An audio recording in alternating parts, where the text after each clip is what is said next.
Hello, a very good afternoon, and welcome to each and every one of you on the third day of National Level Faculty Development Program on 21st Century Skills in Virtual Classrooms, organized by Reena Mehta College of Arts, Science, Commerce, and Management Studies in collaboration with GAD TLC.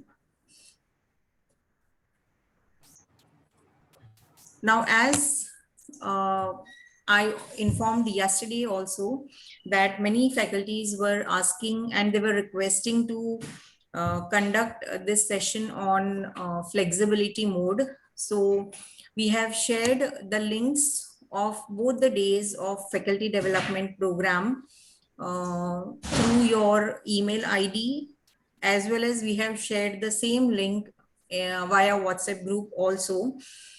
Again, I request you all that even if it is on flexible mode, once we start sharing quizzes, assignments with you all, please make sure that within a limited span of time, you are submitting the same. Thank you. And on this note, I would like to welcome our today's resource person for our first session on communication skills in 21st century virtual classroom, Dr. Vinay Bhole sir, who was former principal of Model College Autonomous, Dombivli. Apart from having 25 years educational qualification, yes, you heard right, 25 educational qualifications. Sir is an author, blogger, and YouTuber as well. Sir has written 6 books, published more than 50 research papers in national and international journals, and his one of the books, upcoming books, mythology and modern management, which will be published in coming days, uh, in which forward is written by our honorable Devendra Fadnavis ji. He has written more than 200 articles in various newspapers. Sir is a NEC assessor, UGC peer team member, and has guided many reputed colleges in Mumbai regarding autonomous status. He is recipient of many awards. I'm just naming few awards of his, like Arc of Excellence Award, New Delhi, Inspirational Director Award, Rotary International, Vidya Bhushan Award from Vidyarthi Sahayak Sanstha Girgaon, Vidya Vibhushan Award, Indira Gandhi College of Engineering, New Mumbai, Chaitanya Purashkar from Nagari Satkar Samiti, Dombivli, Adarsha Dombivlikar Award from ex-Minister of State Shri Ravindra Chauhan. He has also received many prizes for his writings, and he stood first at state level in research competition organized by Maharashtra Chamber of Commerce. And the list is endless, but without wasting much time, I welcome once again Dr. Vinay Bhure sir. Welcome, sir. And I hand over this session to you, sir, now. Thank you very much, madam. Am I audible? Yes, sir. Yes, sir. Yes, yes. Okay. Now, good afternoon to all. And my sincere thanks to Reena Mehta College of Arts, Science, Commerce and Guru Angadev Teaching Learning Center of Ministry of Education, New Delhi. My dear friends, exactly before 1 year, Webex, then Zoom meetings and everything was quite a new thing for us. And now we all have become expert in that because there was no alternative but to accept all this. Generally, when a new thing comes, people resist for the same because it is a human psychology. If something new we have to learn, we have got mental block. And very sorry to say, but many of the teachers have the philosophy in their mind that I know everything. And when a teacher says that I know everything, then there is a full stop. The person is unable to accept new things, and that mental block many teachers have faced, that you must also noticed. Now our basic idea is that, okay, how exactly we have to make this teaching learning process more interesting.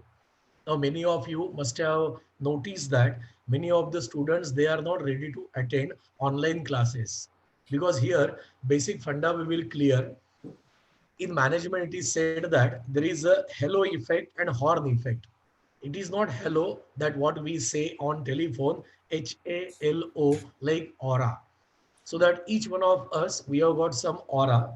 So students think about us in a positive or negative way. Some of the teachers are very popular because of their inherent skills and the things what they have achieved. Some of the teachers are disliked by the students. But what is the general psychology? No teacher says that I am not able to teach properly. In last 31 years, I have not seen a single teacher who said that I am not able to teach properly. Everybody says that students are not good. They complain that students are not sincere, they are not ready to learn, they don't want to study, and so many things. But here the point is that self assessment is not done by the teachers. Another one thing is what, whenever we are going through this new era of online teaching learning, maybe that let us think positively, maybe within 6 months we get vaccine, and our regular teaching learning process will start. But then also we will give up this new idea of what online education. I know that 25-30% of the syllabus in future also we may cover through what online mode. Now here a very important factor I would like to notice, when we think about our students and when we want to make our lecture more attractive, or you can say acceptable to the students, then regarding the students, three things we have to always take into account. That is what IQ, EQ, as well as what SQ. Now sometimes what happens, there is a generation gap between students and teacher. This is one thing. And secondly, many teachers, they have balloon of ego that I know everything and my students, they don't know anything. Sometimes they insult the students, or sometimes they talk in a very rough manner to the students. And then the gap between what student and teacher arises. And when it is online education, students just go for login, they start their computer or mobile. The teacher feels that the student is attending the lecture, but out of these 50, 60, hardly few they are paying the attention. And then this online education becomes what fiasco. So that first we have to understand that what I think is IQ, what I feel is EQ, and what I am is what SQ. So that every teacher has to concentrate not only on IQ, but EQ as well as what SQ. So that whenever we consider our students, their age, their psychology, for last 1 year they are sitting at home, it is very difficult for them to access on what mobile and laptop and to learn all these things. Why I'm telling that it is difficult? Because they don't have this psychology sitting at one place and getting the knowledge. When they come to college, it's an enjoyment for them. They have got friends, they have got groups, they have got friend circle. They enjoy college days. But this particular batch is computer savvy. We know that they are very much interested in computer and IT techniques. But this artificial learning has become a problem for them. Now, when we think about their and our IQ, we are sure that all of us, we have got certain IQ. That's why we are in teaching, and our students, they are learning something. Then emotionally, we have to understand students, they also have some problems. Maybe the internet connectivity, all the students may not be able to afford all these gadgets, or they may have some family issues, and many people, they have lost their employment opportunities, many have faced losses in business, many have developed family problems, so many things are there. And on this background, when we say that we want to make popular this virtual classroom, then we have to understand their psychology, and there we have to apply what SQ. Now, another one point I would like to mention here. if you have gone through new education policy, they have emphasized on a very important factor, that is what Swayam and MOOCs courses. And naturally, you know that all these courses we can learn, we can join, we can teach others, and that will be on what? Online mode only. So it does not mean that if there is a corona or post-corona period or a pre-corona period, it is not concerned with this particular Swayam and MOOCs element. Maybe after a few months, corona will be completely eradicated. We will be corona free world. Let us think positively. But then also this type of online courses will have its own importance, so that personally after studying this particular matter, I would like to mention certain points here. But before that, one background I would like to mention. 15 to 17 years back, I wrote around 50 articles in newspaper, and the theme was that many a times students are correct. Just listen very properly. Many a times students are correct, teacher and parents are wrong. Teachers and parents are wrong. They insist their own ideas on students, and they say that what we say is correct. So that all the articles were written from the side of what? Students. And when last year the book was published, the foreword was written by Rajya Sabha MP Dr. Vinay Sahasrabudhe and UGC Vice Chairman Dr. Bhushan Patwardhan. And I'm very happy to say that on the very first day only, the entire edition was sold out. Now, why this happened? Because in that book, it was written how a teacher has to understand student psychology. Now, there, very specifically, I have mentioned in that a teacher has to develop art of listening. Many times what happens, as we are teachers, we know how to teach, how to talk, how to deliver, but a very important element we miss in our communication, and that is what? Art of what? Listening. So when we are teaching our students, in between, we have to give chance to our students to express their opinions, views. We have to allow them to ask certain questions.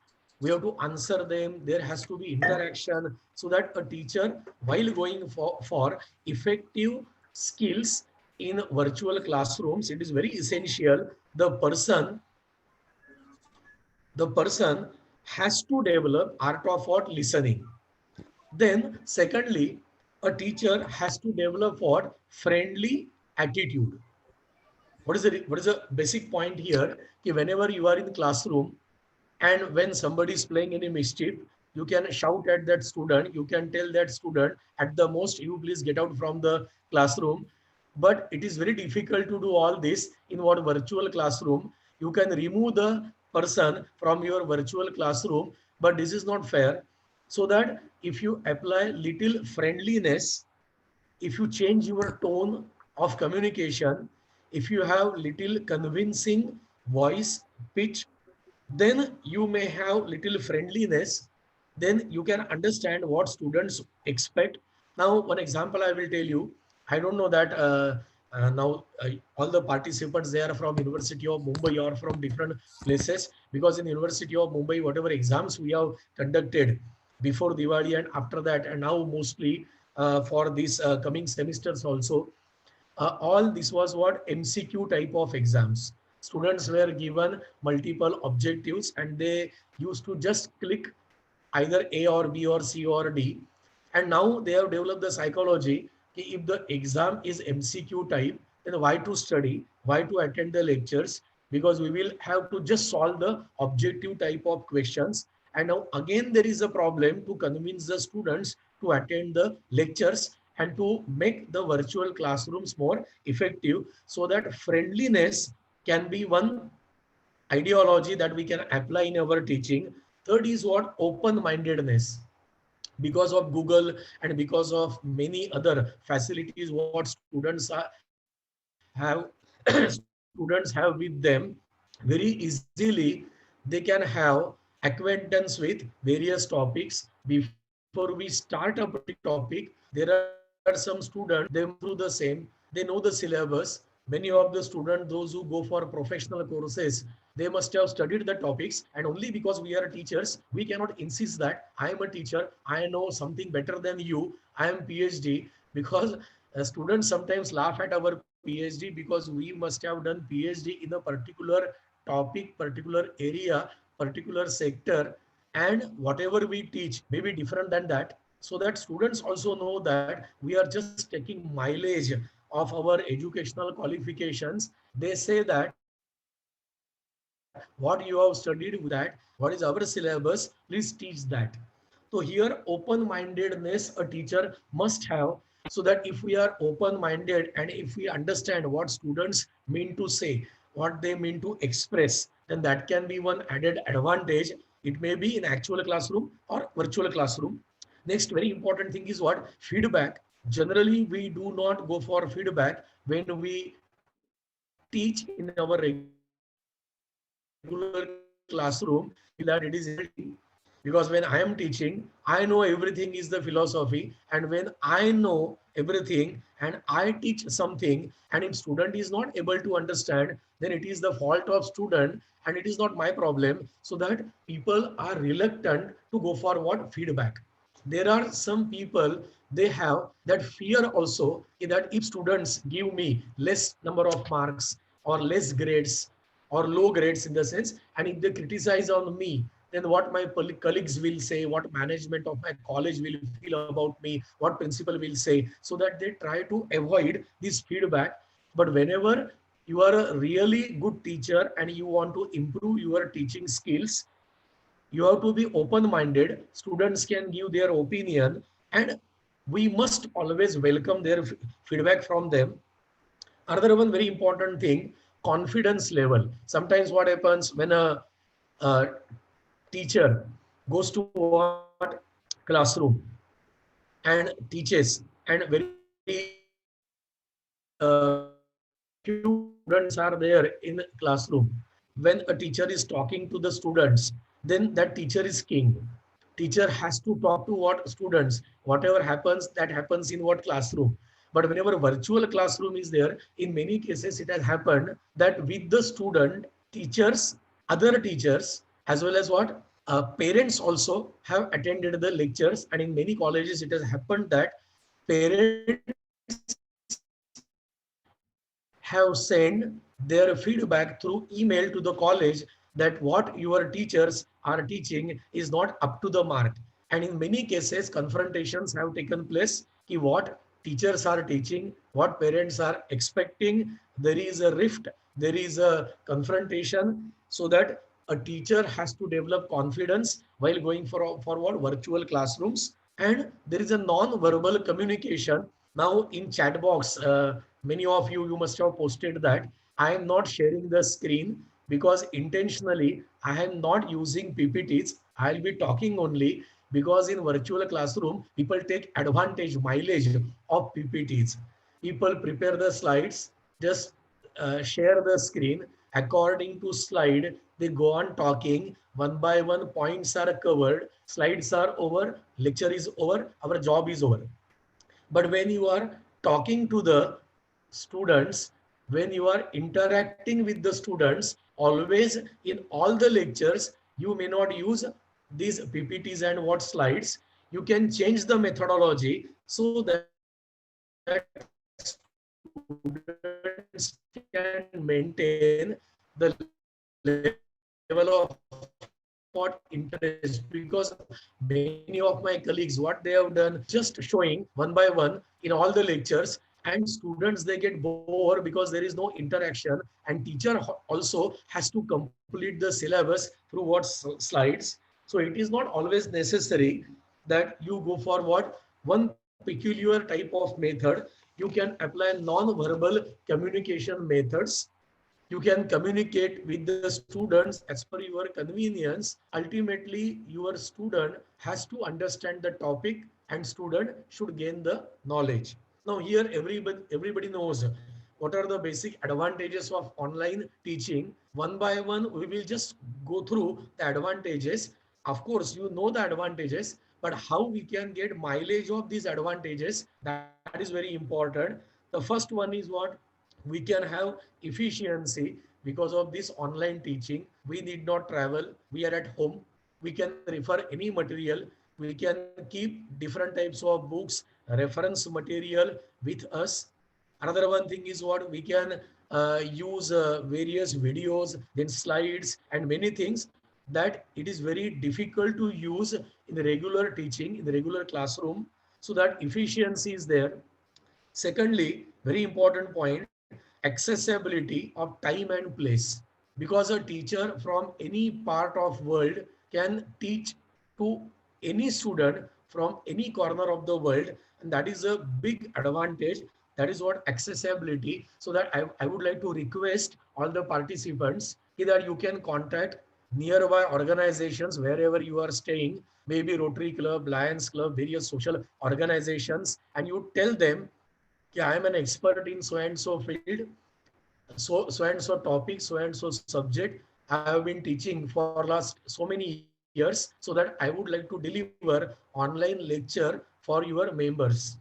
And definitely they will say, okay, no problem. At the most they will say that we are not able to give you remuneration, but it's okay, you can deliver lectures. And when people will give their feedback, they will appreciate your knowledge, they will appreciate your philosophy regarding the subject, you will develop confidence, and then you will be naturally talking to lot many people, not only your students, so that accessibility of time and place can be a big advantage for you. Third is what? It is very easy, affordable technique. Just we need what? Internet facility, nothing else, so that a teacher and learner from any part of world can come together and teaching learning process becomes easy. So that this is the beauty of this virtual classrooms. Then improved student attendance. In many cases, what has happened? Don't just consider Mumbai and suburbs, okay, where students are finding some reasons that not to attend the lecture. But in village areas and in official areas also, those students, those who work, they earn and learn. They have changed their attitude. In their case, if you consider the percentage of attendance in each lecture, then the attendance level has increased, because those who work, those who take efforts to help their families by developing some source of income, in their case, this online teaching learning has improved students attendance. Then it is suitable to variety of what learning styles. Whether you may be teaching engineering students, art, science, commerce students, there may be general lecture, you may be contacting any type of people, then online communication is the best media. It is cost effective, cost wise, because you must have seen, we used to conduct, all of us, we used to conduct till last year seminars, national, international seminars and conferences in our college. Then traveling charges, then TADA allowances to the subject experts, then lot many expenses we used to incur. But because of these virtual conferences, many of the cost elements we have kept aside, we have set aside, and within a particular budget, we are able to conduct national and international conferences, so that cost wise, this online teaching learning is the best method. Then there is a flexibility. If you say, if you want to give, if you want to deliver a social a lecture to some social organization, and if you say by 9 p.m. I will deliver lecture, then if it is online lecture, people will say there is no problem, you can just give us, send us link on WhatsApp, we will join, so that very easily, practically you can talk to people. But if you say at a particular place, all of us, we will gather, then I will deliver a lecture, then people will say it is not possible for us. We are in business, we are servicemen. So that this is the big advantage, flexibility we can capitalize. And then content update, e-content development, as what UGC says, as well as NEP has emphasized, that content development you can do, and the same content you can use for years together, you can modify, so that e-content development can make your lecture more attractive, more interesting. But there are certain disadvantages. We have to consider the same when we go for online education. The big point is what? Inability to focus on screen. Now I'm talking to you. I'm not able to see anyone, hardly one or two persons. And without seeing anybody, when you have to talk, it is like what a person is acting in front of what camera. But when you are in what classroom and when you see your students, there are some mischievous students. There are some students, they have a lot of expressions on their mind. Generally, I say in my classroom, I categorize three types of students. One category is there that these students, they have a feeling on their face, I know everything, and they look at you in such a way, what you are going to teach me, I know everything. They have got a lot of overconfidence, and sometimes these students are irritating. Then some students are there, they don't have any difference. If you teach properly, they have the same expressions. If you are not able to convince them, they have the same expressions. They don't have any problem. They just come to the classroom because it is like a ritual.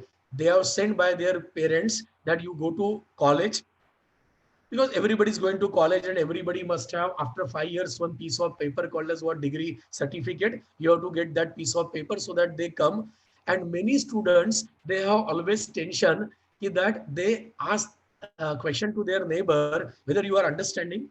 When there is a subject like accountancy, mathematics, then they ask whether you are understanding. And when their friend says that yes, I'm understanding, then they have a lot of tension. You are my friend. When I am not understanding, then how you are able to understand? Maybe out of jealousy, or maybe out of what? Lack of confidence. They always ask one question, or their facial expressions, that we can come to know from that they always have some tension. So the different types of students we can see in classroom, and whenever they ask questions, we solve their difficulties, their doubts, we talk to them. But all this we cannot enjoy when we go for what? Virtual classrooms. So that there we are unable to focus on what? Screen. Second is there technology issues are there. In some cases, there is a network problem, electricity problem. Then from where exactly you are teaching, from the nearby area at the residence itself, a lot many people are there. Then noise problem is there. In some cases, it is very difficult to get privacy, to keep laptop in front of you, or your mobile you can set, you can talk to somebody. People do not understand the person is teaching. Many things are there. Then sense of isolation is there, that you are just talking to somebody and you have one doubt. When I am talking, whether people are listening to me or just mechanically I am talking in front of screen. So that there is one doubt. That is what? Sense of isolation. Then teachers training, it was a big question mark when in the month of July or June, all the colleges introduced this new concept. Some colleges, they they purchased software from the Microsoft. Some of them were using what? Google Meet. And many of the teachers, those who are due for retirement, they were always telling that we are not computer savvy. It is difficult for us to apply all these techniques, and we are not interested in this. Many things are there. So that teachers training was a main problem. Still it is a problem with many teachers. Then manage screen time, that how much time, how many hours you can be in front of screen is also one difficult task for us, because IT people they can work in front of screen. But for teachers, those who are moving in classroom also, you must be able to accept what I say. Many of us, we don't stand at one place when we are teaching. Many teachers, they move here and there, they interact with the students. And if you ask the same teacher to sit at one place and to teach, then it is also a big task. Then time management in classroom, sometimes we can understand from the expressions of our students also, there is a time for recess. Then now we have to end up our lecture. Now 45 minutes are over, last 5 minutes are there, we have to stop somewhere. But when you continue on screen, it is difficult to manage with the time management principle, and it is not suitable for all the topics. As a commerce student, commerce professor, I would like to mention all my colleagues, those who are teaching accountancy, they have faced a lot of difficulties because whenever you have to solve accountancy problems, sometimes the complete 8 by 4 board available in the college is also not sufficient to solve. Sometimes working notes and narration, etc., is dictated, and if somebody tells you you solve the accountancy problem on screen, then mathematics teachers, teachers who teach economics, they have to draw the diagrams, and many things are there. Whatever you can express with the chalk and talk method, that you cannot apply in virtual classroom.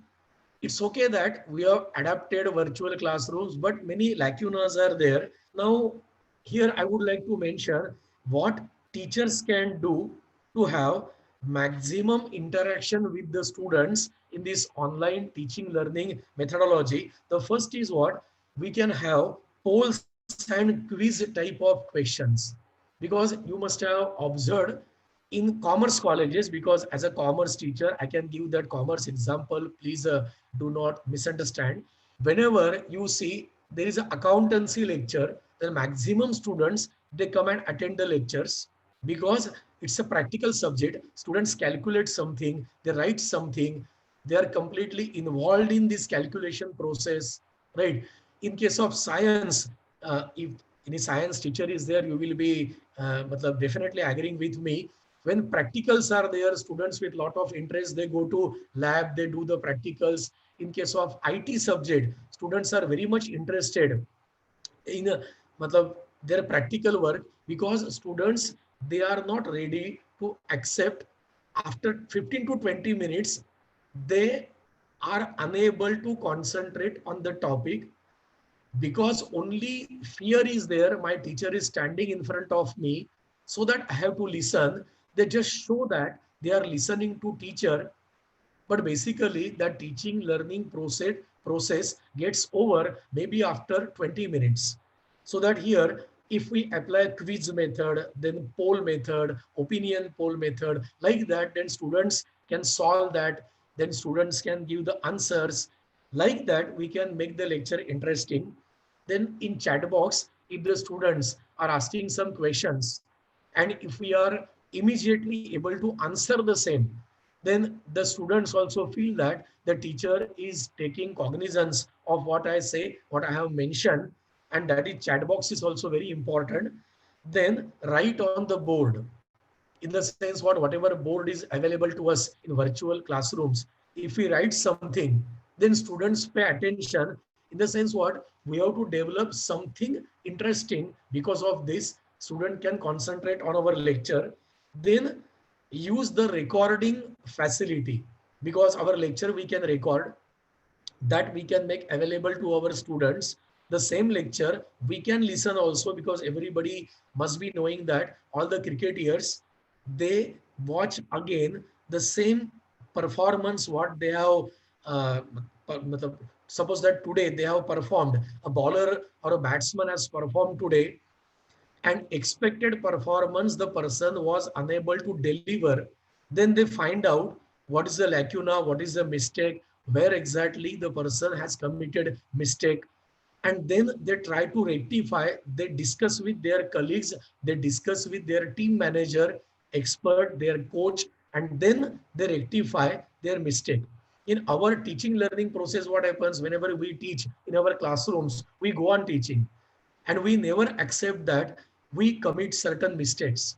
But in online teaching, there is a chance that we can go for introspection, we can find out our mistakes, and if we are open minded, we can go for some exercise. What are the mistakes I am committing in my lecture, and next time I will not repeat the same, but for that purpose, we have to record the lecture. And like the students, we also can watch the video again. And then very important, we have to plan our methodology of interaction.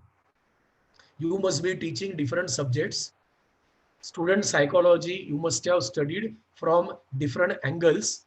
So one has to apply our own psychology, our own methodology, our own ideas how to interact with the students. The same method you may not apply for the PG students as well as for UG students. One method you may apply in FI classroom. For TY, you may apply some other method. If the method gets clicked, the same method can be used again for another classroom. Like that, you can have your plan for interaction. Now, sometimes after 1 week, if you deliver your lectures for 1 week, suddenly you can change the methodology and you can apply the method of pre-recorded videos, because students know that you deliver the lecture, there is a Google Meet link or Microsoft software you are using, and you deliver the lecture. Suddenly in between, if you apply the method of what pre-recorded videos, students again develop the interest that today sir or madam had changed the methodology and we got some additional knowledge because of these videos. Then sometimes you can give them assignments and you can tell that in next 2 lectures or 3 lectures, I will ask you to talk. I will not talk. Assignments I have given, 5 minutes will be given to each student, and students will have to talk. Then you can have interaction on that, so that at least for 2 3 lectures you get the break. Students also do not get bored because of what continuous lecturing from your end, so that here interaction and assignment method also can develop interest.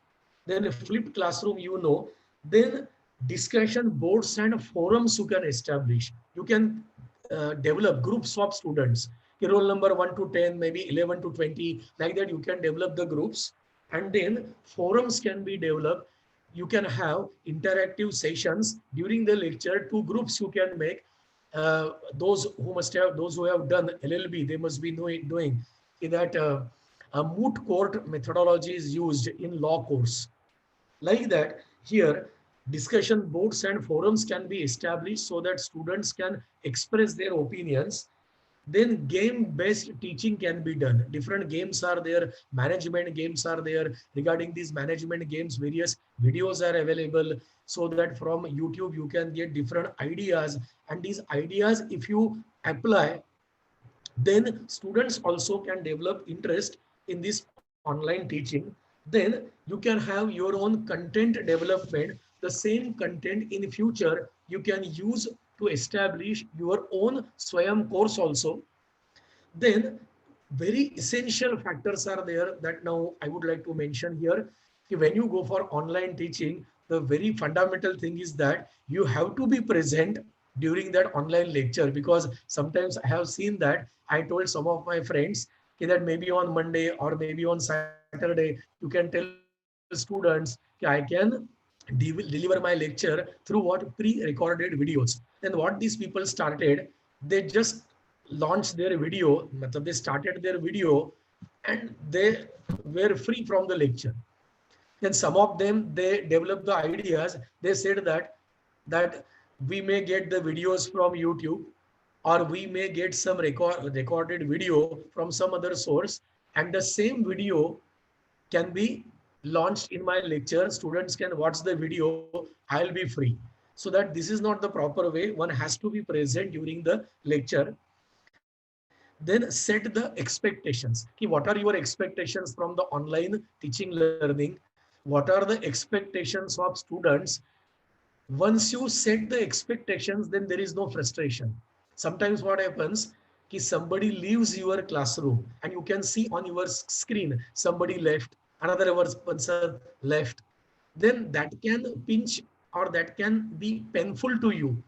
There were 50, 60 participants and now only 10 are left. 50 have left the lecture. At least in regular lecture, people don't have that daring, and now people are leaving my lecture.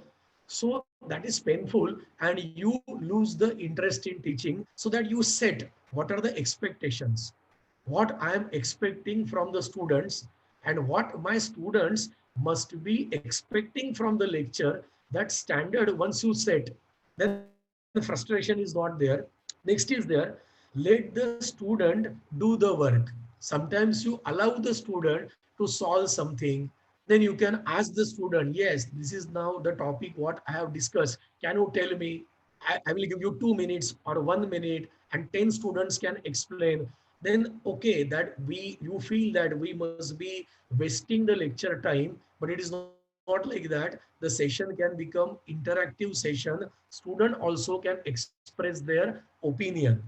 Then nature of supportive online community, in the sense what you have to understand what type of students they are very much interested in this online teaching learning. Matlab, you have to understand whether you are a teacher who belong to arts, science, commerce, engineering, what type of sector, what type of subject you are teaching, whether your subject is a practical subject or a theoretical subject. Then that type of what online community you have to understand accordingly. You have to communicate with the students.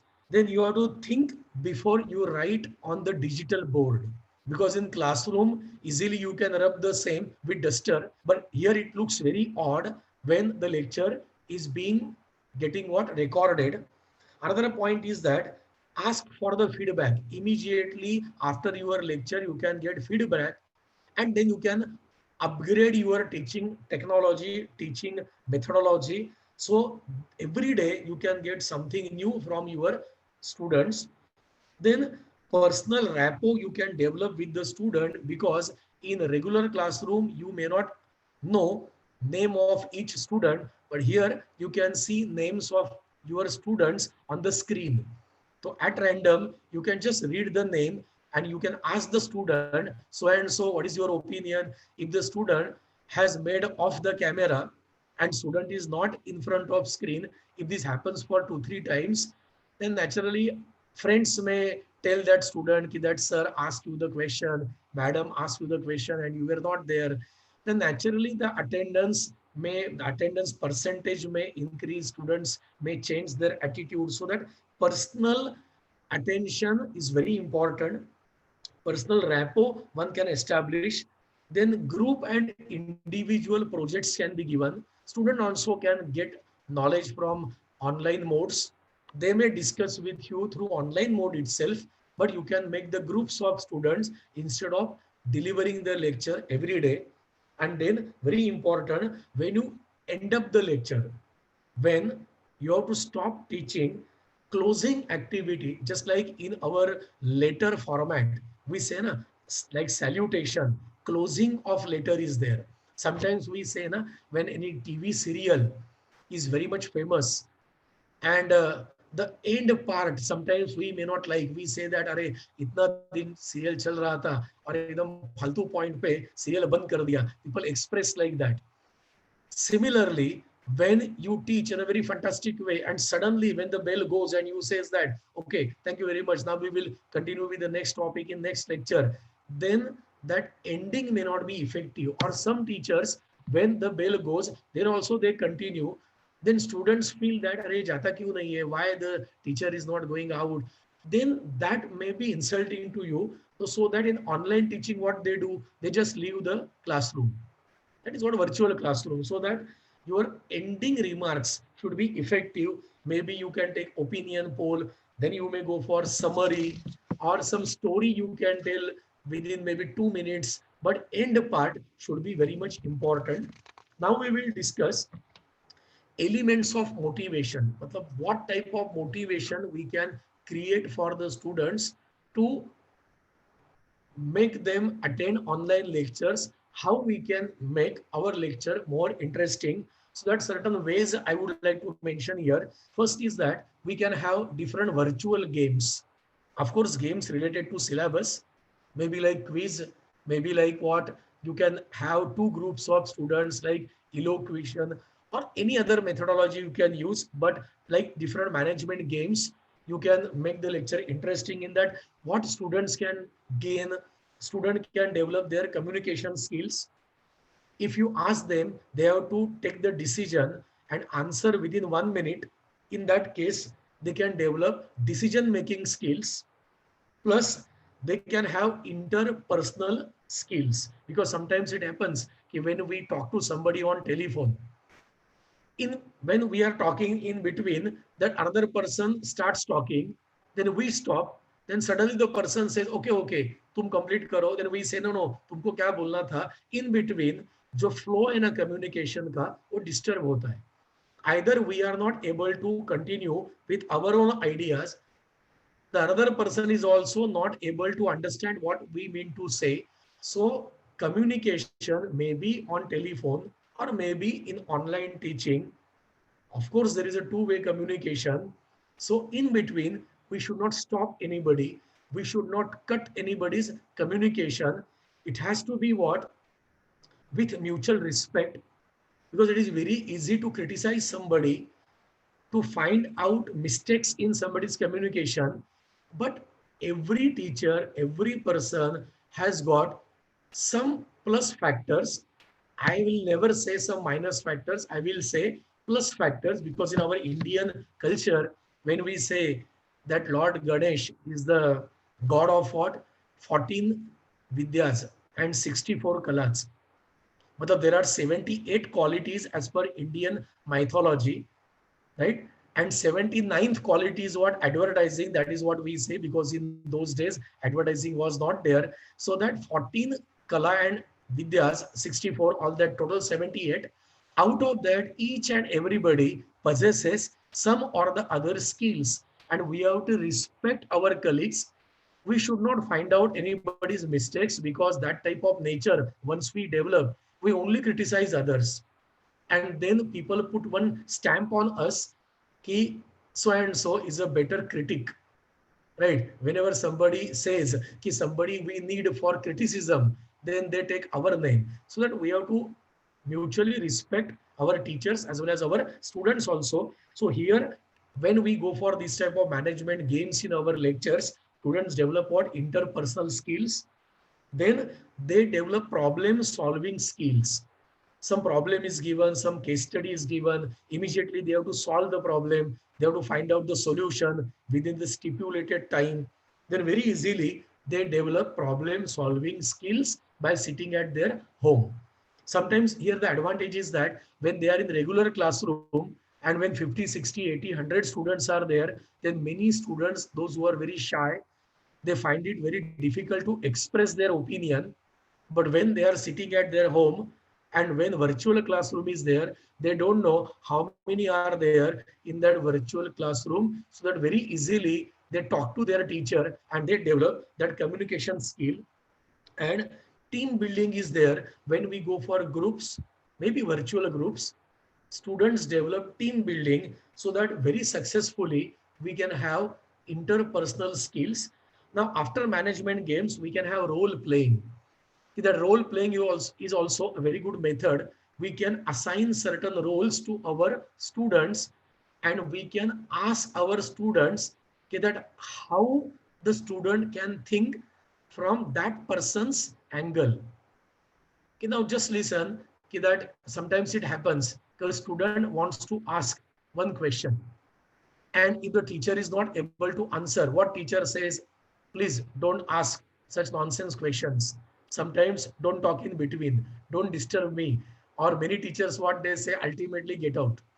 Now, this is not the way to distract our students from their thought process.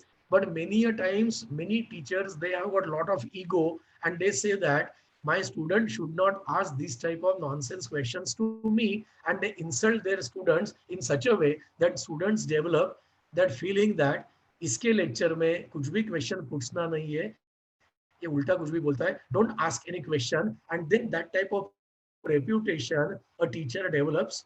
That reputation students carry on to next batch, and they tell before the next batch comes to your class, अरे so and so ना बहुत खड़ूस है, so and so problematic है, अच्छा teacher है, खराब teacher है.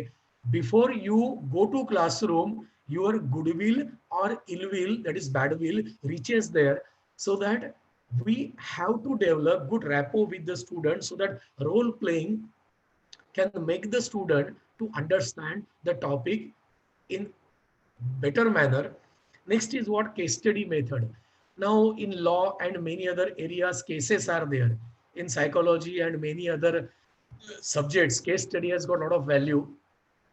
Now you may ask one question that why I'm referring different subjects, because just politely I would like to say in my introduction, it was told that only few things I will mention here. Basically, I am MCOM accountancy, MA economics, MPhil, MBA, PhD, delete DSc, MBA, then MA criminology, MSc psychology, LLM, so that various subjects I have handled.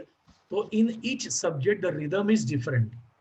जैसा गाने में classical संगीत में rhythm अलग है, disco में अलग है, सब कुछ अच्छा ही है, राइट. वी शुड नॉट से कि I like this type of songs तो ये खराब है, बिल्कुल नहीं है. लाइक दैट हर एक सब्जेक्ट का रिदम होता है. तो you have to understand rhythm of the subject, and according to rhythm of your subject, if you communicate with the students, then student can pick up the rhythm, and then the lecture can become what interesting, so that sometimes you can just give cases to the students. Once I ask my students in a management lecture, tomorrow you become boss, and your colleagues or other your subordinates, they come late every day, they are late by 5-10 minutes, then what you will do? Some of the aggressive students, they said that I will remove that person from the job. They don't know in college that it is very difficult to remove somebody only because of this reason, but they were telling. I said okay, okay, any other opinion? Somebody said that I will cut their salary. I said, okay. Somebody was telling, I will shout at them, this, that, etc. So then finally they asked me, sir, aap kuch nahi bol rahe. What is the solution on that? I said, the first solution part is that first you have to go every day before time. So when you are there in your job place before time, then only you have right to ask to your colleagues and your subordinate that you can expect they must be on time. So when you go late, you don't have any moral right to ask them why you are late. So like that, when a teacher is a good student, then only a teacher can be a good teacher. And many times what happens, teachers, they forget that basically they have to be student. That element they keep aside. They say that I am MPhil, I am PhD, I am somebody, I am rather everybody, and I know everything. And now whatever I say, my students have to accept it. It may be online, offline lecture. So if we have this type of block in our mind, our thinking process, then our lecture cannot be interesting, because we say that in our lecture we know everything and we never allow our students to speak. Then that lecture becomes what boring, because it is impractical lecture. So that very important is what case study method. Another one thing is what mentoring.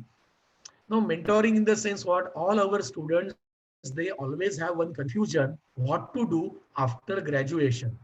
Many of the students, they have this question. So that what I do, I have got very big list of career opportunities, and in every lecture at the end I tell my students about one career opportunity. Just for 3-4 minutes, I tell them, so that students are waiting till the end of lecture. And I never say ki what I say is final, what I say is perfect. I say that just I am providing you information. You collect the data from websites, you collect the data from Google, then you take your own decision. You talk to those persons who are experts in that field, those who are working in that field. Then you consult your parents, you take them in confidence, because ultimately they are going to pay your fees. You respect your parents, you talk to so many people, and then finally after considering positive and negative elements, you come to conclusion. Then many times what has happened, when my lecture is about to get over, many parents also join, and they also ask कि sir आपने अभी जो बताया ना ये career के बारे में, इसके लिए कितना एक्सपेंसेस आता है, ये है वो है. Parents also take interest. मतलब our point is what, in this 21st century, when now it is compulsory for us because of this COVID to go for virtual classrooms and online teaching. Our motto is what? How to make our lecture interesting. That is a factor here. So that mentoring part we have to handle. Next is what? Career counseling. Other than just telling them which are the career options, we can tell them that how in their career they can have SWOC analysis, what are their strengths, how they can jot down their strengths on the paper, then what are their weaknesses. It is very easy to write down the weaknesses because basically many people they are critic by nature. So it is very easy for a student to write down the weaknesses, but they find it very difficult to write down their strength. Then we can give them example. You are a good student. Then you can write down your strength and weaknesses. Then what are the opportunities available for this and this qualification in market? Opportunities. What will be the challenges in near future? Write down everything on the paper. Then think about your career. तो like that we can have career counseling. एक बार आप करके देखो, आप जो भी subject पढ़ाते हैं regarding that 2-3 examples you just give to your students what will be their future after completing graduation, post graduation, something. Don't tell them what you have studied. लोगों को लगता है टीचर इगोइस्टिक है. If when students ask me, sir, you have got 25 qualifications, what I say, कि नहीं यार, I am also a student like you, but I am a senior student. Then they feel that, okay, I am at their level, I can talk to them. If with lot of balloon ego, if I tell them, I have got this qualification, that qualification, then student naturally as per their age, they will say, यार तू शाना है तो तेरे घर में 100% they will say like that. So if I say, my dear students, I am a senior, sharing my knowledge with you, sharing word these people like. I am teaching you, I am boosting this something, I am compelling this, they resist. Because nowadays, nobody listens to anybody if it is compulsory, right? So that now also you all are very well experienced teachers. I got opportunity. I am just sharing this with you, right? With a lot of respect to you all. You all are excellent teachers. Just small things I am sharing with you so that career counseling can make your lecture interesting. Then brainstorming. Some topic you can take, but that topic should not be controversial. That topic you can take and you can ask the student that in next lecture, last 10 minutes, we can discuss on this topic. And then you can just see that students with a lot of preparation, they come and they discuss because they also have their own opinions. They also have their own ideas. They have their own thought process. अपने जैसा नहीं है अभी. Student को बहुत सारा ideas अभी मालूम है. They are exposed to what Google and so many things. Knowledge अभी इतना सब जगह पे available है. They know so many things. So we should not underestimate anyone. Because one example, just funny example I will tell. In our college, one maths teacher and one student was not able to understand what the person is teaching. तो बहुत गुस्से से वो teacher एकदम भड़क गया. That teacher asked that student, अरे जब भगवान ने अक्ल दिया था तो किधर था? तो that student suddenly said, sir आपके ही लेक्चर में बैठा था. What it means कि जब भगवान अक्ल दे रहा था तो आप भी इधर ही थे ना. तो क्या होता है, एक टीचर का just one example I will tell you. पहला लेक्चर में ठंडी में एक स्टूडेंट विंडो के यहाँ बैठा था और वो सो गया था. और एक टीचर ने बाजू वाले को बोला एकदम गुस्से से, उठाओ उसको, मतलब वो सो रहा है, उठाओ उसको. तो बाजू वाला student, he was so smart. Such people are excellent in marketing. That student said that, क्या सर आपने सुलाया, आप ही उठाओ. तो पॉइंट ऐसा है, इसमें वो जो स्टूडेंट है, ऐसा नहीं बोलना चाहिए टीचर से.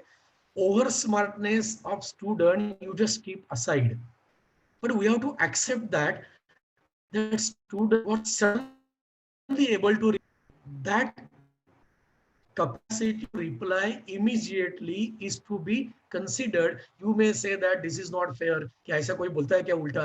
Of course it is unfair, but sometimes the students may not good in studies. They may not like to study the syllabus and to write the exams and to score the marks, but their IQ level is very high. In EQ as well as what their SQ, they are excellent. So all these combinations with proper thought process, if we apply in the virtual classrooms also, then we can get the desired results. Then after brainstorming, we can have narrative essay method. We can give our students some narrative essay and we can tell them certain things I have posted on WhatsApp group or I have sent to class representative. He or she will send you all that through mail. You study all that and tomorrow we will have discussion on the same. Now what happens? That essay, that narrative essay, students have to read. They read that, they think, they have to give their opinions, and here their thought process we can develop. Then very important point is that we have to discuss maybe regarding scientists in science, maybe in social sciences of regarding different great personalities, maybe in management or in commerce regarding different business houses and businessmen regarding their stories of success and stories of failure. Generally, what psychology is there, people tell about success stories and not the stories of what failure. So if we put in front of them stories of success that can encourage our students, and if we discuss with them stories of failure, then students come to know life is not so easy. With success, failure also is quite possible, so that they can have the idea that every coin has got two sides. They think in a more rational manner. So like that, we can apply various methods and we can make our lecture, our teaching learning process more interactive. Now, when I was called by this college, it was told to me that by 4:10, I will have to stop. Exactly last point I have covered, and now 4:10 is there, so that I would like to stop here. I have just shared different types of ideas. You all are excellent teachers. You have got a lot of knowledge. This was just sharing like your colleague, so that thank you very much to both the institutions for giving me an opportunity to speak in front of you. I think that 5-10 minutes are given for interaction. If you want to ask me anything, then please welcome. Please.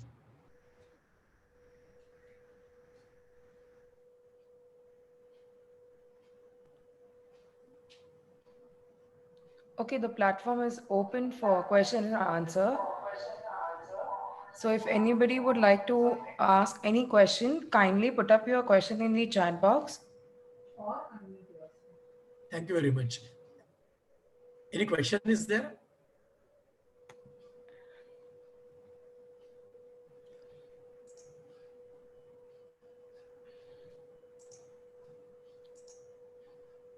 Okay. Sir, I think they Okay, no are issues, no giving all of them. issues. Yes. Okay. Do we have a question from anyone? Yes, ma'am. May I ask the question? Here, Dr. Kharnar is here. Yes, sir. Sure. Go ahead. Sir, at the first, I must say that it is a very interesting session. I am very thankful to Dr. Bhole, sir, how energetic he is. Sir, many times, my position is same in my college that whenever I take the decision side of the student, other faculties and many times principal also goes angry on me. This happens often. Then how can I sort out these issues? No, no, that you should not consider what everyone says if the students are right and if you take their side, nothing wrong in that. But one thing is there, whenever you take their side, you should not be provoking them against the college or against the staff members, colleagues and principal, then there is no problem at all. Then another one question was there, somebody asked regarding the statistics. Then SPSS, then R and other softwares are there. Regarding that, if you tell the students to go for some projects, data analysis, because what happens, students, rather than students' parents, they have created walls in society. There is a wall called as arts, commerce, science, engineering. Certain walls are there, and one person from one area cannot go to another area. Like that, some wrong things are developed in India. That if the person is from science, he should be from arts. not have interest in commerce or vice versa. So that we have made compartments. Yeah, I belong to arts faculty, commerce faculty, science faculty. It is not like that. Knowledge is knowledge, and we have to respect all so that we can have multidisciplinary courses also. And you must have read in newspaper now what UGC is going to implement because of this credit system. Now onwards, a student from a particular stream can have another subject from another stream and can get extra credit for the same. So knowledge has got no boundaries. So we have to be open-minded. So any other subject we can implement in our syllabus, and those colleges who got autonomy, they can get better advantage of autonomy. Now our subject today is what basically online teaching, but many things you can apply in your classroom teaching. Basically what happens, many of us, what philosophy we have got, I have got 50 minutes lecture, this is my job. I will go to classroom, I will write down something on the board, points I will write down, I will teach, matter is over, lecture is over, my job is over. Then after certain number of years, that becomes boring for you also. And if you have to teach for years together, decades together, then your teaching process should not be boring for you also. Forget about students. If you develop that monotony and boredom in your mind, then you cannot continue with this field. So that there are n number of things. You just think logically. I am sure that within 1 hour, every one of you can develop 5 to 10 ideas to make the lecture interesting. 100% all of you can have minimum 5 to 10 ideas as per your subject to make your topic interesting. Yes. Can I speak, sir? Yes. Yeah. Good evening, sir. This is Sneha, Huh? and I teach in Mumbai University. I teach logic in law. So you were discussing that students do leave the class in the online lecture.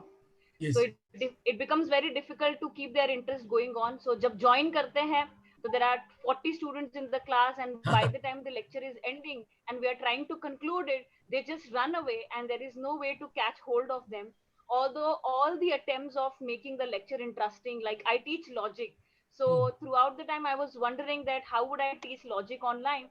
So I decided let's go by paint and sharing the screen and drawing on the paint and trying to, but sir, how to make the students stick to the class, like even I teach English too, where I the various plays I try to show them videos of the play, and then ask questions from the story, and trying to make it interesting. But then very difficult that it's very embarrassing as well that बच्चे भाग रहे हैं and there Madam, is no आपका way to law catch subject है hold of क्या? them. Your subject is law? Ji, I teach. हाँ. I teach in So you have a lot BLS. of scope because if you discuss after each part or point or section case study, and if Okay, you, I think that you must be discussing. sir. I teach to the BLS students, first year and second year, 5 years course. So Yes, so they have more of social studies subjects yes. like logic and English and such.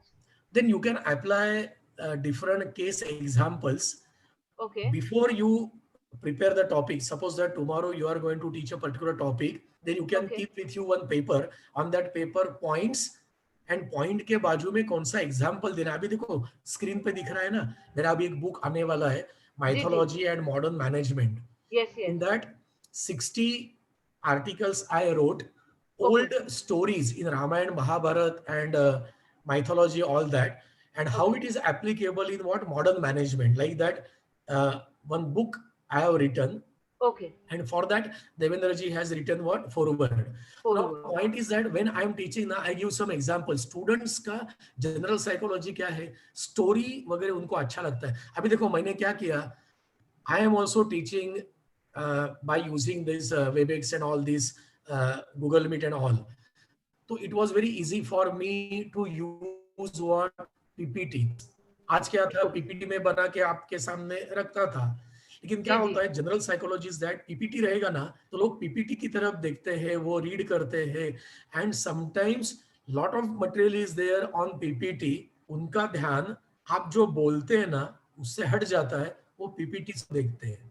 इसके लिए Yes. my personal opinion is that in all the lectures you should not use PPTs. Every time ना if you change the method ना, the student को curiosity रहती है and अपने को भी मजा आता है कि ये नया मेथड है, ये कंसेप्ट है, लाइक दैट. Very तो true. केस स्टडीज जो है ना यार, आप जो समझो केसेस, मतलब आई डोंट से लॉ का case studies, any general example etcetera, if you write down near to that point और पॉइंट कवर हो गया, वो एग्जांपल दिया, लाइक दैट आप करके देखो तो lectures naturally become interesting. Yes, sir. Yes. So also I appreciate that you did not use the PPTs, because even as a student, if I'm watching a lecture and if there is PPT, I keep jotting down everything that's on the PPT, and Yes. I just miss listening what the person is speaking. Yes, because generally two questions students ask. मतलब maybe in any session they ask one question to the convener: Are you going to share the PPTs? If True, yes, true. then what they say, ठीक है मिलने वाला है, बाद में देखेंगे. वो बाद में कभी आता ही नहीं है, वो देखते ही नहीं है. और सामने पीपीटी रहता है, वो लिखते रहते हैं Yes. पीपीटी में क्या है, and they are unable to concentrate on lecture. Exactly. So that I avoided PPTs intentionally. Yes. Okay. But it was very interesting lecture, sir. Thank you, Thank you so much. thank you very Please, much. sir. Thank you, sir. Okay. Shall we conclude? Do we have any other questions? Sir, could you allow me just to wait for a minute and then we could conclude, sir? Yes, madam. Any Yes. question? Just a little request to the organizer. Dr. Bhole sir, can you please Sir, I'm share so sorry the... to interrupt. I'm so sorry to interrupt. So is it regarding the session? Because we'll be having the feedback session after the after giving a vote of thanks to sir. No, I just want a list of books of Dr. Bhole sir. Okay. Okay, sir. I will give that list to organizers. They can give. Please, sir. Sure. Yes, sure. Thank you very much, sir. Sure. Okay. Right. Good evening, all. It's my pleasure to deliver the vote of thanks on behalf of Reena Mehta College of Arts, Science, Commerce and Management Studies, University of Mumbai. I would like to thank our resource person for the first session for the day 3, Dr. Vinay Bole, former principal, Model College, on the topic Communication Skill in 21st Century Virtual Classroom. Sir has explained us on how to begin with an online lecture and how effectively we can close the lecture and how important it is to conclude any session. Also, how important it is to have group assignments, role play for the students in order to enhance their skill. Lastly, sir, I really liked your example where you said that the teacher first themselves need to be a good student, which was a excellent example given by you, sir. So thank you, sir. Thank you so much for accepting our invitation for being the resource persons for today. Thank you so much, sir. Thank you. Okay. Thank you. I, Ms. Sonajit, would like to thank all the participants from across the country for their interactive session. With this, we come to the end of the first session on day 3. We shall begin with the second session soon. Please wait. Over to you, Vaishali ma'am. Thank you, Sonal ma'am.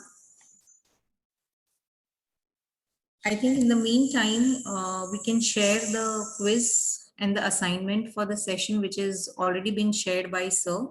So by the time we get the first days, that is yesterday's quiz and assignments, you can start with the today's session's quiz and assignment, so that all you will not have together to do and submit. Just a second.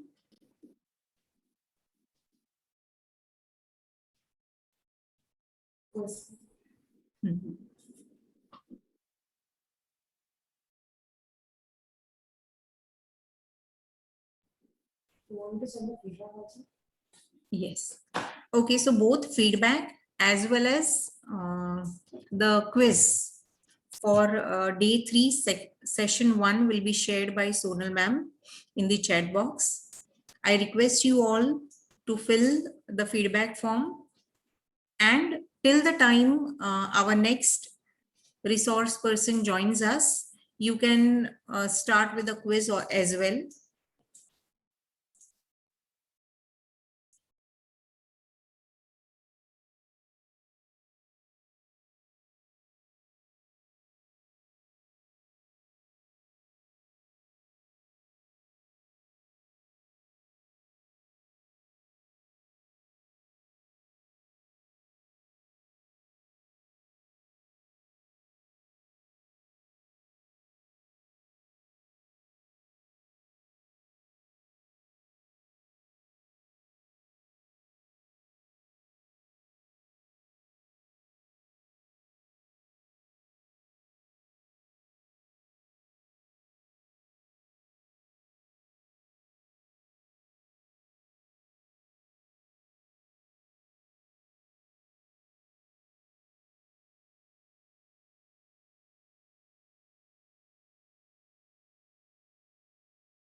Good evening, everyone.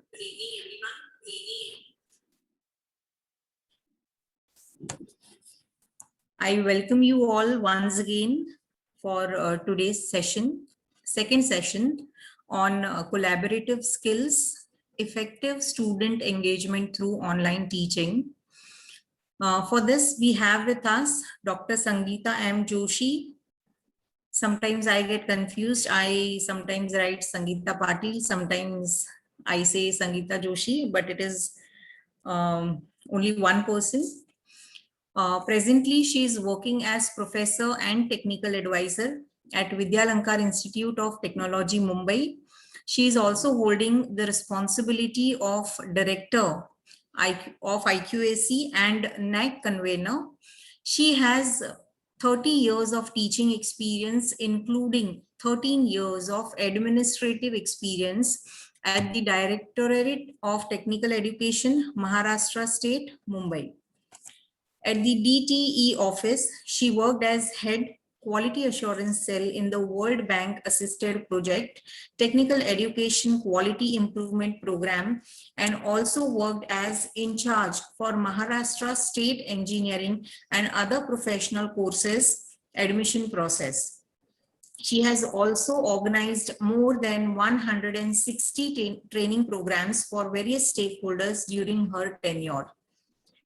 She was awarded gold medal by Honorable then Chief Minister Shri Shankar Raoji Chauhan for securing first rank in the year 1986-87 in the bachelor's from Marathwada University, and she also secured first rank in Masters of Engineering at Swami Ramananda University. She did her PhD in microelectronics from Indian Institute of Technology, Bombay, India in 2001, and her PhD thesis was nominated for Best Thesis Award at 44th DAE Solid State Physics Symposium, India, held at Punjab University.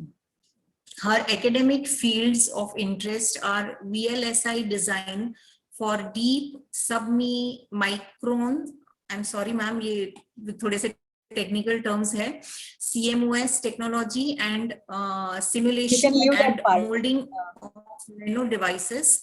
She has more than 120 publications to her credit.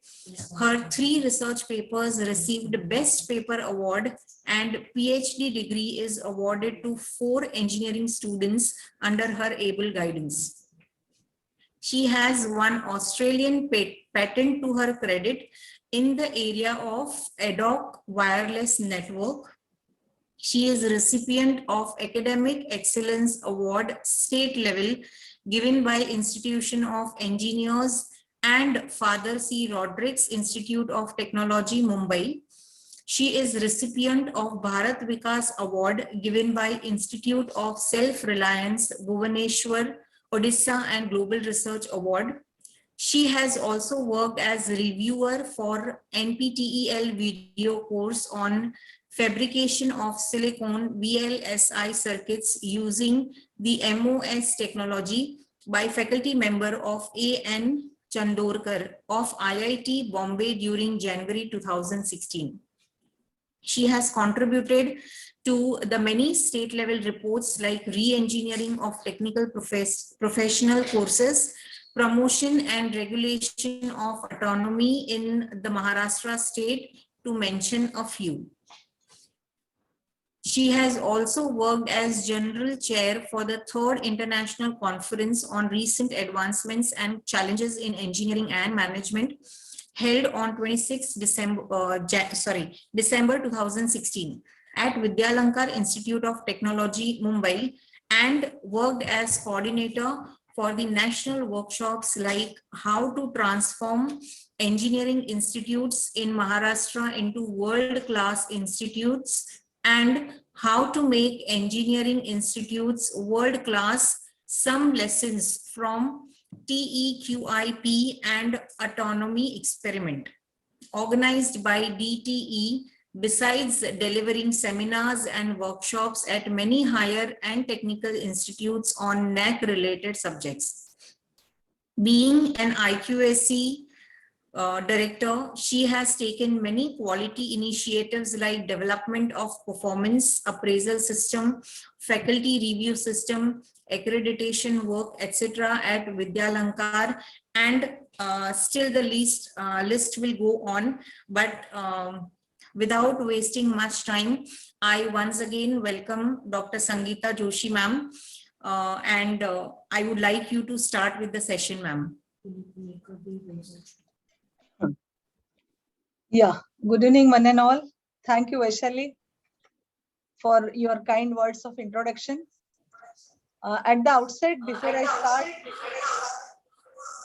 let me congratulate the Institute, Reena Mehta, College of Arts, Science and Commerce and Management Studies, in collaboration with GAD TLC Center, KHALSA College, Delhi University, MHRD, Government of India, for organizing this course on the title 21st Century Skills in Virtual Classrooms. Indeed, this is the need of hour for everybody, every stakeholder in the education field, to go ahead with these skills, without which survival is difficult and sustainability is really doubtful. So before I share my PPT, just a brief what you can say. This is actually, I suppose, the second session. The first one is already over, and all the participants who are participating probably must be working somewhere else. I mean, they're from different parts of the country, and maybe you have finished your regular academic works in the morning, and then you started attending this FDP, and me being last in a number, I mean, last expert out of these two sessions. For me, the job is really a very challenging and difficult to keep you engaging, rather than my topic in engaging students in online teaching.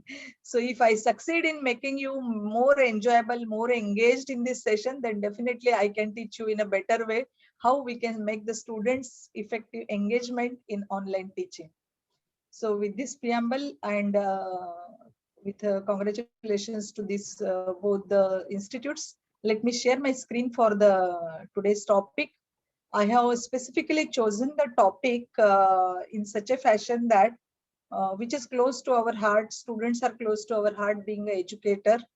And today this online teaching, I mean, this is a sudden abrupt pandemic situation had come. Nobody was knowing this, how long it will go and how it has suddenly appeared. And we are really the witness of this paradigm shift in the education technology. I mean, what we learned, can anybody of you tell me? Just you can write in the chat box, what are the positive aspects of pandemic? Let us forget negativity, because we are starting the session. So let us cheer up and be positive thinker and start with a lot of positive vibes in the session. So just write, what is the positive part of the pandemic? Can you tell something? Because we all are teachers, I would like to listen to your views before I start my session. One of the positive thing is we got a time to spend, we got a time where we spend time with the family, and we have updated with the technology. Now we will be able to connect with the people across the world. One of the positivity is we are sitting in a Bangalore and we are listening to your lecture here, ma'am. Yes, yes, world has really shrunk a lot. And we became so close to each other that this blended approach of education technology, it has become pop-up now, and that has become tool to us. A few others, Dr. Meenakshi has written learning new methods of teaching. Good. Then Rajesh Kumar, he has written quality for self-realization. Yeah, we could definitely improve our quality. And somebody, Dr. I couldn't get the complete name, but he's writing more tech savvy, more training sessions. Lily is writing exposure to new technology. Yes, everybody is now agreeing the part that we are now getting more exposed to the ICT enabled technology. I mean, information communication technology, and how can we deploy, how can we incorporate this technology in our day-to-day teaching. So all of you have actually converging to the developed skills. Somebody has written developed skills of virtual teaching. Yeah, that's very good part. We are really developing, and every day is a new learning experience for us. That is the best part of this. Every day we are learning. Because of this session, I have learned so many things because I had to prepare. So learn new aspects of learning and teaching. Alternative learning process. Yeah, that is very good. Again, Rajesh Kumar has written. Good. So I have got enough answers. Alternative learning process. Yeah, that is true. I agree with all of you. So with this preliminary note, let me share the screen, and wherever you feel any, I mean, concept not clear. Actually, this is a very generic topic. There is nothing. I am not following scientific approaches. Actually, being a true learner, I started downloading the papers. It was like thought that I'm going into a very, very theoretical and scientific approach, which probably may not touch somebody's finding. So why don't we talk about the experience? So I am today sharing my experience with you, which actually might help you to some extent to keep the students effectively engaged in your class. Opportunity to hear many experts. Yeah, that is really good.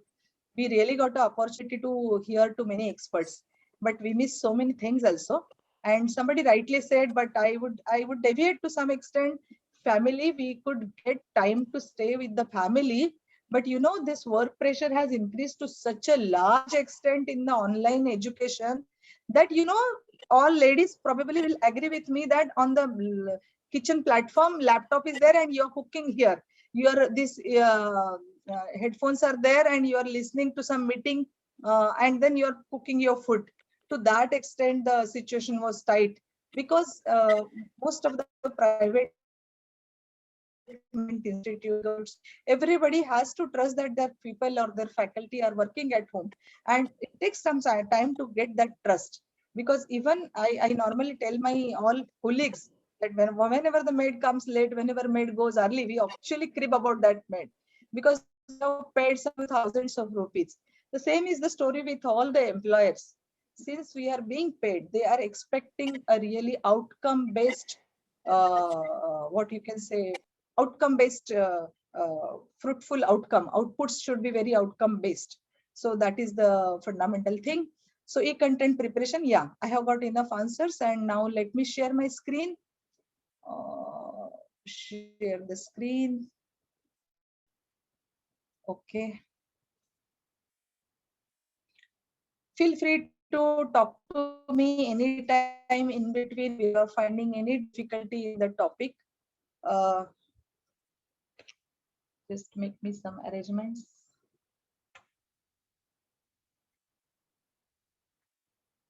Okay. I'll remove this strip from my, I don't know, because this is hiding a lot of my screen. Anyway, I'll manage. So, this is Dr. Sangeeta Joshi, and nevertheless, I was never Sangeeta Patil. I was earlier Sangeeta Vaidya. That is my maiden name. And earlier, I was at Directorate of Technical Education, wherein I could really get a lot of exposure to the administrative work. I was heading the quality assurance cell. So many quality issues I could handle very nicely. And that experience really made me a wonderful learning experience. So today I'm here to talk to you on the topic. I'll just make a laser pointer so that as and when required, I can use that. So the topic is the effective student engagement in online teaching, which is really very important. And you might be agree. I mean, you will agree with me that really it is very, very difficult. I mean, it is really challenging to the my view about the positive aspect of the pandemic. The positive aspect of the pandemic is that we never knew that such a disruption would happen, and we will take a challenge very positively. All of us have molded ourselves, that adaptability to the change we have seen in our own experience a lot. I mean, we have all learned those things which we never thought of. Every teacher, maybe it is an arts teacher, commerce teacher, science teacher, or engineering teacher. Even in engineering, in the classroom teaching, we never used to use technology so extensively. And in the online teaching, for making the students engaged, it is very, very useful to make them effectively engaged. Meaning that all online tools and those utilities, and I'm going to demonstrate you some utilities, and I'm going to also experiment on you some of the utilities, and then I'll teach you how I have done that, so that you can also use in your class. Okay, so let us start. Normally, before I start, normally I speak about my institute. I belong to Vidyalankar Institute of Technology.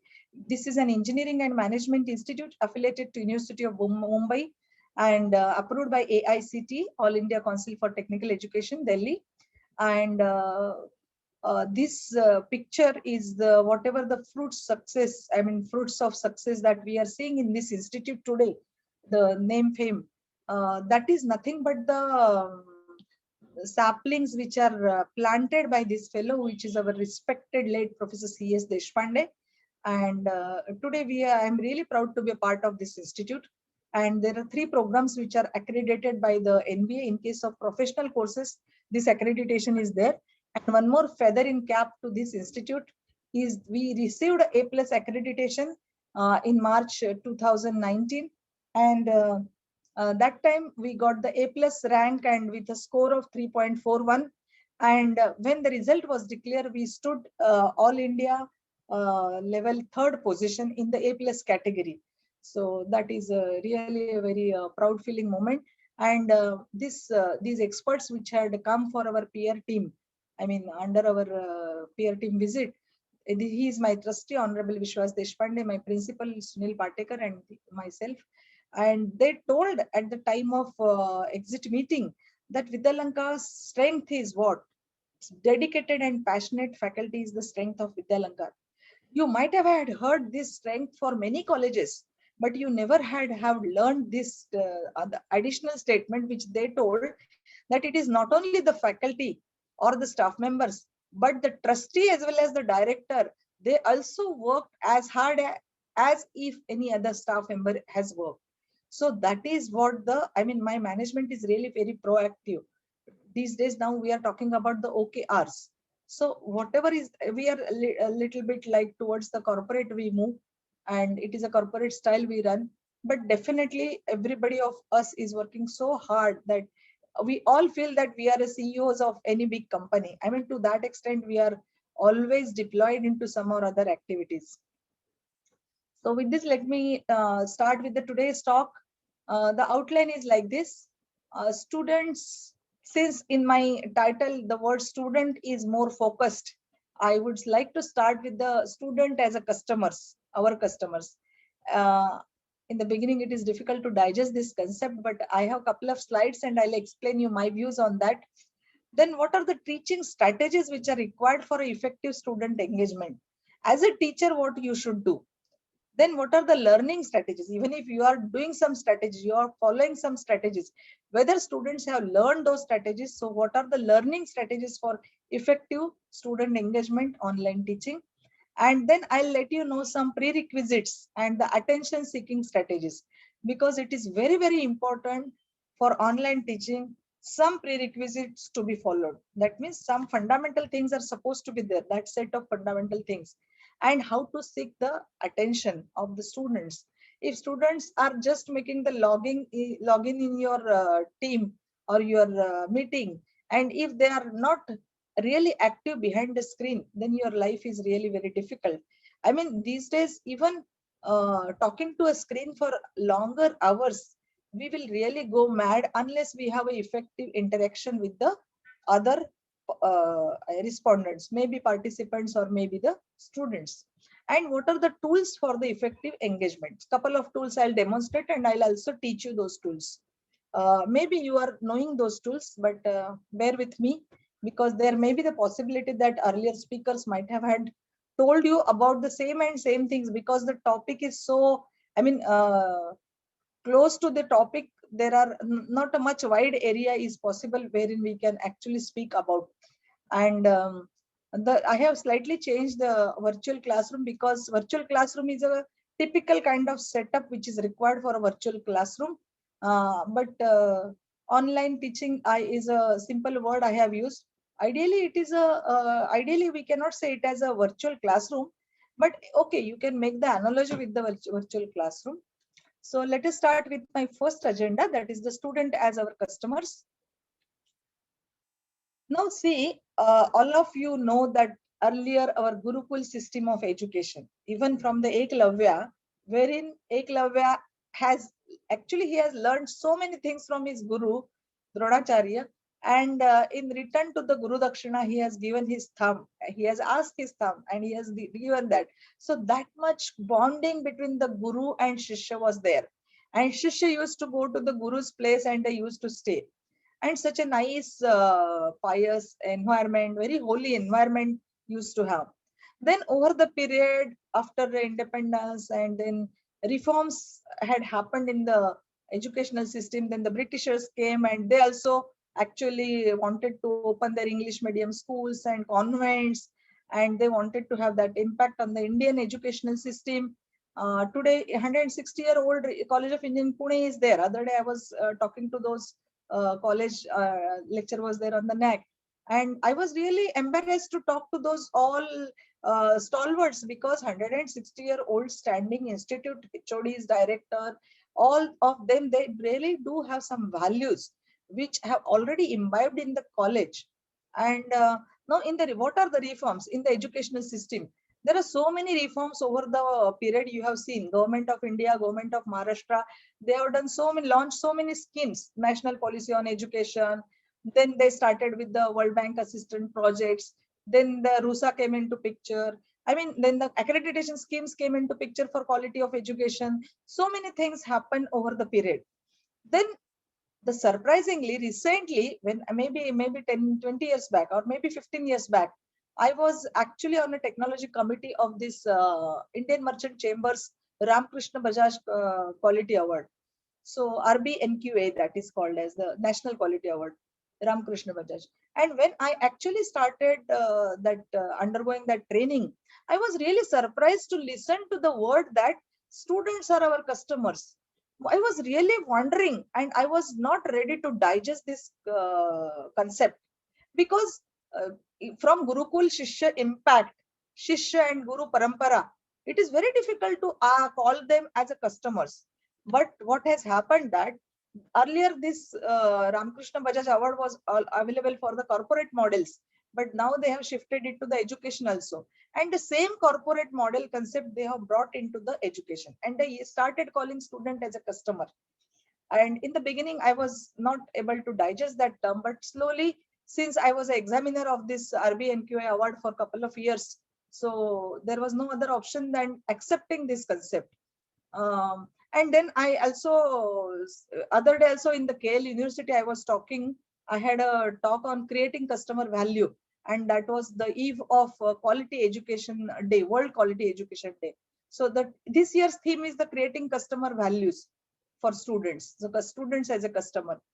So maybe product customer values, because it is a quality days, it applies to the corporate as well as the educational institutes. So who are our customers? I have gone through many couple of papers, research papers, but finally I could find that all of the authors, they have agreed to call students as a primary customers. Okay, but then I started analyzing, really students are our customers or not. You probably find this couple of slides deviating from the topic, but it is, since students related, I would like to focus on that. Basically, I would say that the students are consumers, they are not the customers, because the parents actually are paying our fees of the students, so I can call them as a customers, and students are actually consuming our services, so I can call them as a consumers. And basically the many institutes, they call student as a product, because एक बार आता है तो कच्चा आता है, पक्का product बन के जाता है institute के बाद. So if we call them as a product doesn't have a choice of making the choice of the service provider. Service provider choice cannot be given by a product, it is given by a customer. So consumer can give the service provider product. So I can say that the students choose colleges of their own choice, and hence I would call the students as a consumer and not as a customer. And in the industry, industry is a stakeholder, but not as a consumer. So in industry, that is one of the stakeholders to all the educational institutes. But I would call that as a stakeholder only and not as a consumer, because they are not paying any fees to the college. Continuing with this, now for our students, maybe arts, commerce, science, or engineering, we nevertheless sensitize students to this concept that you are our customers, you have paid the fees and you have every right to ask. But in my lectures, in my engineering sessions, I normally tell students, your parents' money is a hard-earned money that they have paid to this institute. And even my lecture today, you must have had paid 2000 rupees. So please, you have a right to gain the knowledge. And that is how I try to sensitize the students. But today's student is immature. They are not matured that way to understand their rights from the customer point of view. They are all exam oriented, and this online negative part is that this MCQ and all that students have really literally, they have actually, I mean, there are so many things I have seen. Students are putting laptop here and then TV there, and somebody else is telling the answers, and they are actually exam orientation. Already they were exam oriented in the affiliated institute, and that has become now enhanced like anything. They are highly intellectual. This millennial generation is highly intellectual. They are more intellectual than us. But what is lacking is the hard work and sincerity. In our days, we used to draft notes. We used to go to the library. We used to, I don't know how old you are, you all people are, but must be, I'm considering the average of 30 to 35 or maybe 40.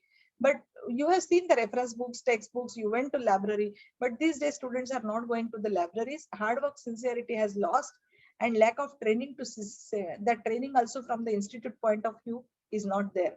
And the long lasting impact of Gurukul system is there in the minds of the teacher, but students, they don't have that impact.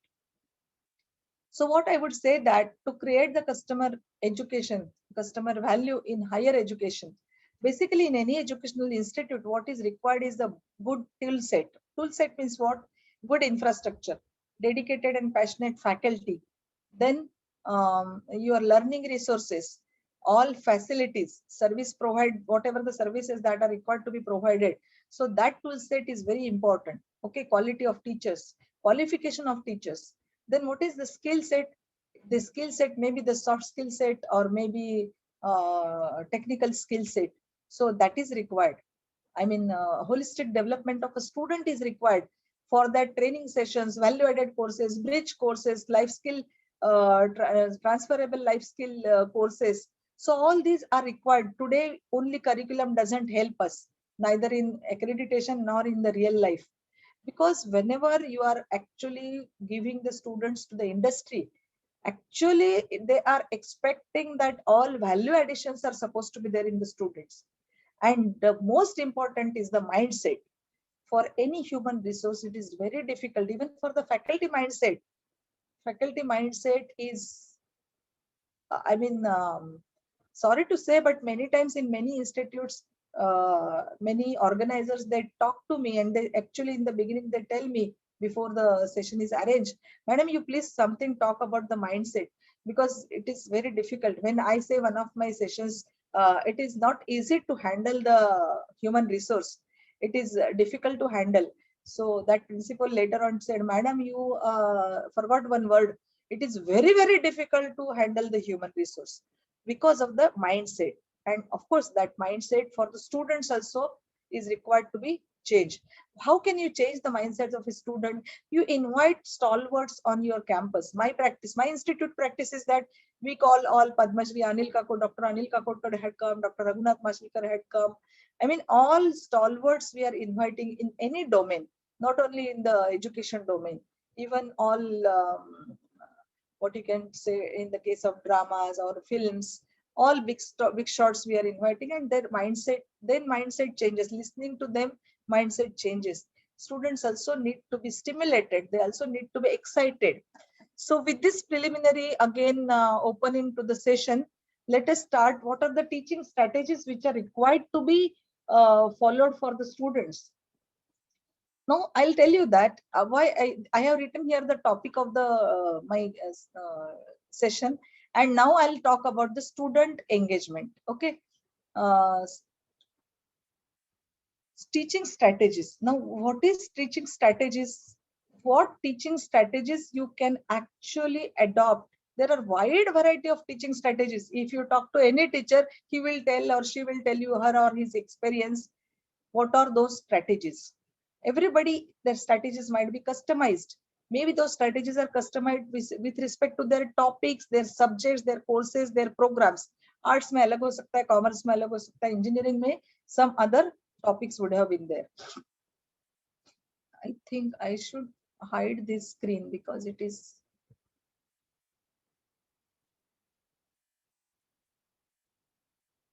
okay.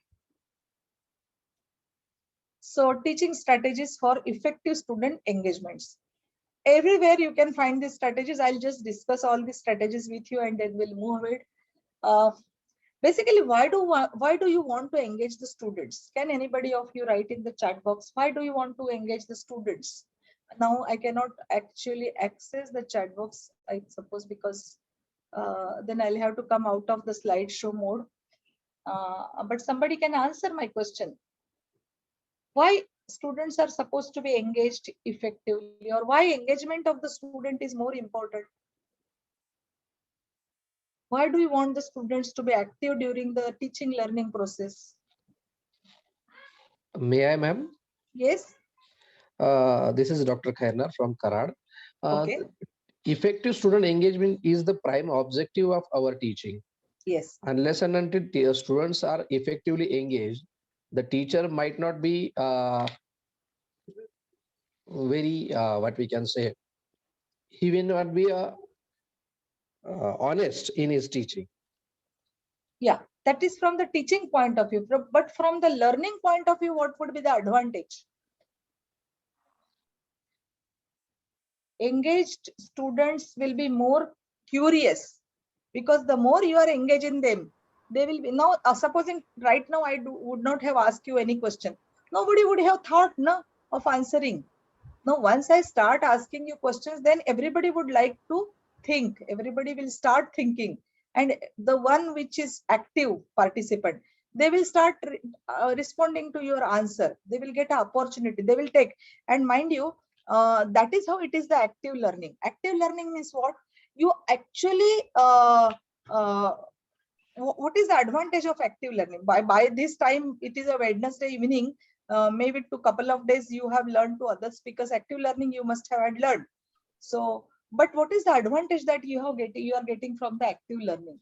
It is not only that the students are curious about your subject, it is the teacher's responsibility to develop the interest in the subject, and that is only possible whenever you are actually asking them. Interaction is engaged, interaction is enhanced, you are asking them the questions, then you are motivating the student and you are actually promoting them or motivating them to develop the interest in your subject, to make them passionate about your subject. That is what the students are motivated, and you are actually there boosting in their learning would happen. Okay. And this will definitely help you to achieve the learning outcomes or the course outcomes or the subject outcomes. So that would be enhanced. Now, what I would say that whenever you are talking about the active learning, there is one example I'm just giving you: think, pair, and share. So that is actually, since long I have been hearing to this example. What is this example? You are actually pairing the students. Okay, two students you are pairing. You are asking, giving them some problems. So they would be actually talking to each other. They are thinking, and then they are actually sharing their thoughts. So sharing the thought process itself is a very, very important thing. Whenever you ask them to share, then they will start thinking. Start thinking is the most important stimulating point for the students. And whenever problem solving statements you are giving, you give some problem, let them think. See, I am really very, very, what you can say, I am not in favor of providing everything to the student. In my college also, I normally tell that, why are you giving, you are spoon feeding them. वो बोलते हैं ना, golden चम्मच उनके मुंह में डालते हैं, उनको चबाने का ही रहता है. नोट्स दे दो, पीपीटी दे दो, सब लर्निंग रिसोर्सेज दे दो, everything you give, what will they do? They will simply cut and paste technology use करते हैं. So you actually in the class, it is your responsibility to make them engage by asking them questions, by interacting with them, by giving the chance to critically think on some problems. Then the participatory teaching. There are many, so I'll speedily go. So in case of participatory teaching, what is expected? Participatory teaching, different teaching methodologies for the different students. And varying means of the assessment. Varying means what? Now you know in your class all students are not of the same level. There are below average, there are above average. So that is very important to identify the slow learners and the advanced learners. And based on their assessment and based on their requirements, you adopt a teaching methodology for that student and make your teaching customized. Then only you are 100% successful. The same teaching tone, the same thing, all the students you are teaching, then that is not of use. That means you have done your job, let them do their job. But that is not our responsibility. That is not our role basically as a teacher. As a teacher, we are supposed to give the customized teaching to each and every student, although there are 60 students in the class. So that is the participatory teaching, and that will definitely help. Flip the classroom. This is a very flipped classroom, very important concept. And many foreign universities, they have adopted this classroom concept. That means rather than every time teaching from the 1, 2, 3, 4, why don't you ask them to prepare for your class? You give the material to them one day before.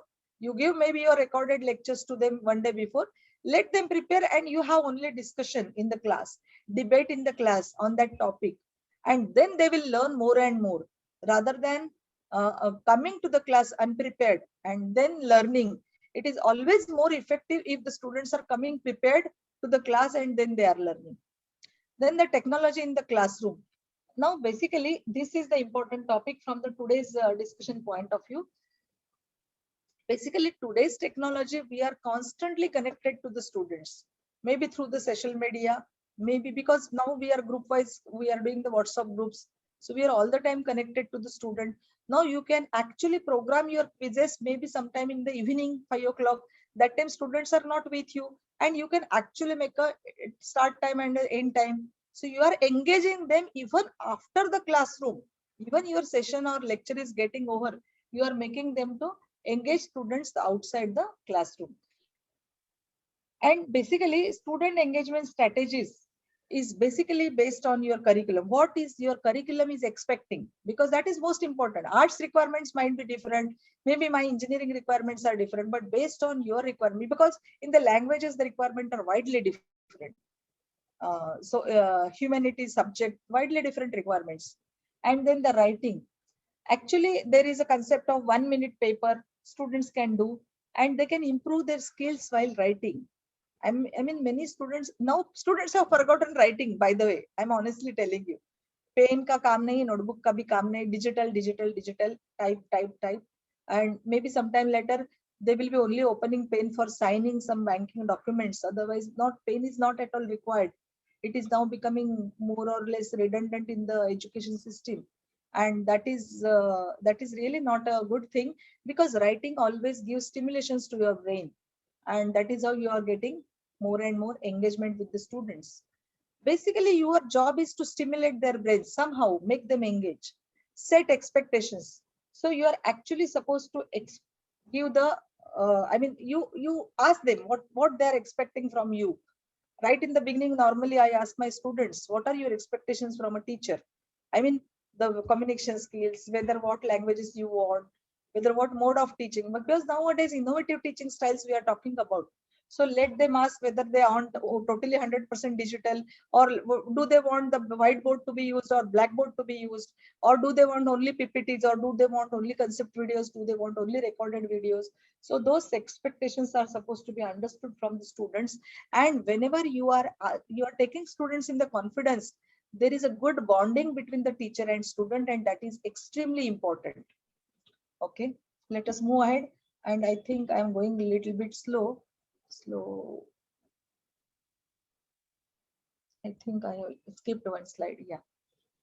So integrated curriculum meaning what? These days have gone now. Multidisciplinary approach has come now. Now there are some subjects which are supposed to be taught in in what alignment with the others. For example, in the medical education, physiology and anatomy, you cannot physiology separately taken and anatomy separately taken. So these are the integrated curriculum, so that students will be taken to the lab, and more effectively through the hands-on experience and lab they can learn. Make the course relevant. Relevant means what? You can actually set some real life examples, so that students can actually meaningful real life examples tell them. Simply research and theory बताने से कुछ नहीं होता है students को. उनको real life में society में यहाँ वहाँ कैसा चलता है. Suppose you are teaching commerce, so real life commerce example you give, they would be more happy. Engineering students, real life industry examples if you are telling them, then they would be more happy. So that is how you can make the proper engagement of the students. Next is the authentic learning experiences. What is this authenticate learning experiences? It means that authentic learning experience means, supposing I am teaching my subject, integrated circuit technology. Since I have worked in the technology during my PhD in IIT Bombay, my real life examples, which is I know that if this is happening in the fabrication, then in the characterization this is going to happen. That is the impact. This is my real life example I am telling you. I mean, when you tell your own experience to the students, which is authenticated by you yourself, then students would find those stories more interesting. And I would say that your real life example stories also, you tell them. Normally I tell my students what is my background